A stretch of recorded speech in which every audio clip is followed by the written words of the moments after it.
Sábado da 7ª semana da Páscoa. Evangelho de Jesus Cristo, segundo João, capítulo 21, versículos de 20 a 25.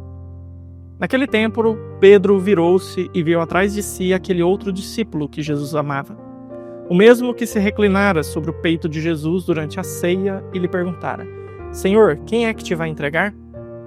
Quando Pedro viu aquele discípulo, perguntou a Jesus: Senhor, o que vai ser deste? Jesus respondeu: Se eu quero que ele permaneça até que eu venha, o que te importa isso? Tu, segue-me. Então correu entre os discípulos a notícia de que aquele discípulo não morreria. Jesus não disse que ele não morreria, mas apenas: se eu quero que ele permaneça até que eu venha, que te importa? Este é o discípulo que dá testemunho dessas coisas e que as escreveu, e sabemos que o seu testemunho é verdadeiro. Jesus fez ainda muitas outras coisas, mas se forem escritas todas, penso que não caberiam no mundo os livros que deveriam ser escritos. Amados irmãos e irmãs, então agora concluímos este Evangelho de São João com esse seu epílogo. Ali ele meio que estabelece a identidade entre discípulo amado João, o autor do Evangelho, mas a gente entende bem a profundidade desse evangelho quando a gente se lembra do que aconteceu no final do evangelho de ontem. É uma continuação. No final do evangelho de ontem, Jesus fez uma proposta para Pedro que não era muito simpática. Jesus antecipou para ele o seu martírio.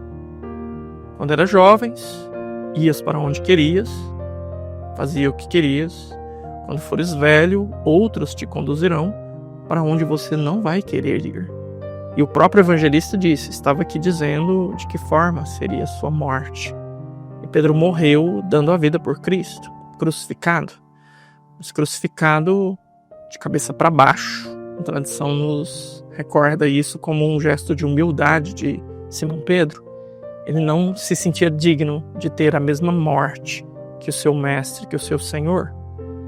Mas agora, diante da notícia de algo muito exigente, de algo muito forte, Pedro teve a tentação, e é uma tentação que eu e você também podemos ter, de querermos mudar o foco, sairmos desse assunto.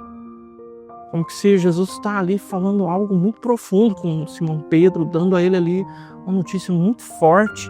Ele diz: Senhor, mas e o que o senhor acha disso? E o que o senhor acha daquele outro? E o que o senhor pensa aí do tempo? O senhor acha que chove hoje, faz sol? Como é que vai ser? O que o senhor acha sobre isso? Então, sim, é uma covardia, mas é uma covardia extremamente humana. Quando nós começamos a compreender o que Deus quer de nós, para onde Deus quer que nós caminhemos, não é tão difícil você começar a buscar subterfúgios, e subterfúgios até mesmo com Deus. Eu fiz essa experiência durante 10 anos.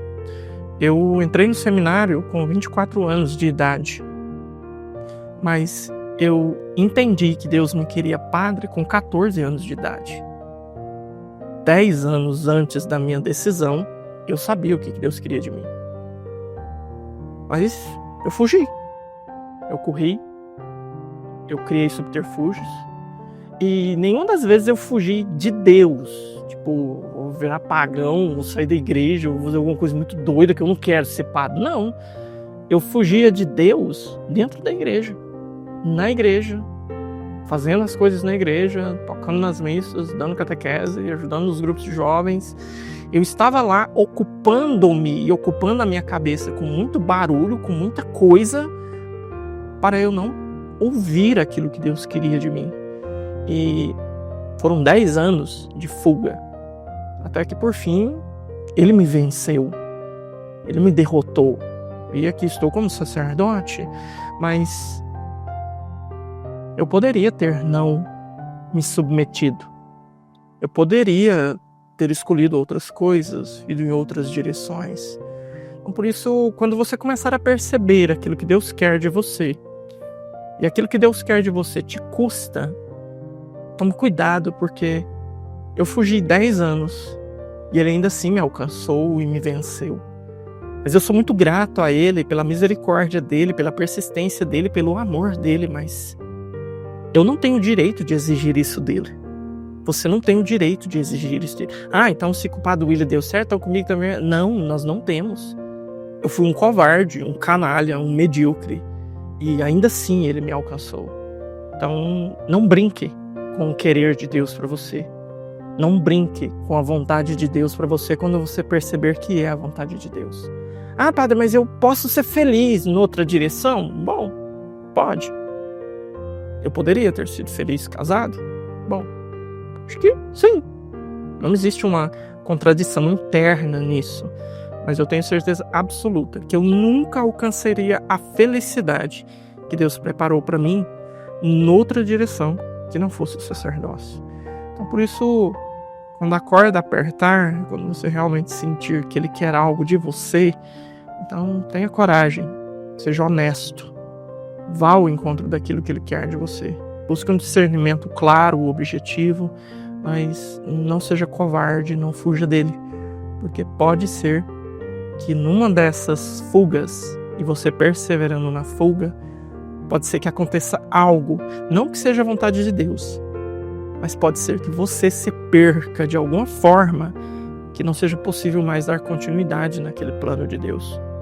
Numa dessas minhas fugas, dessas minhas brincadeiras, se eu tivesse arrumado alguma treta, sei lá, namoro, vida louca, tivesse engravidado uma menina, nunca mais poderia ser sacerdote.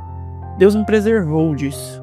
Eu não tenho o direito de exigir isso dele, mas ele me preservou. Então, por isso, tome cuidado para que nas suas mediocridades e na sua fuga, pode ser que você impeça um grande projeto de Deus na sua vida. Deus te dê a graça de estar sempre atento ao que Ele quer de você e caminhar em direção àquilo que Ele quer de você. Porque se existe alguém que está interessado na sua felicidade nesse mundo, mais do que você mesmo, é Deus. Que Deus te abençoe. Em nome do Pai, do Filho e do Espírito Santo. Amém.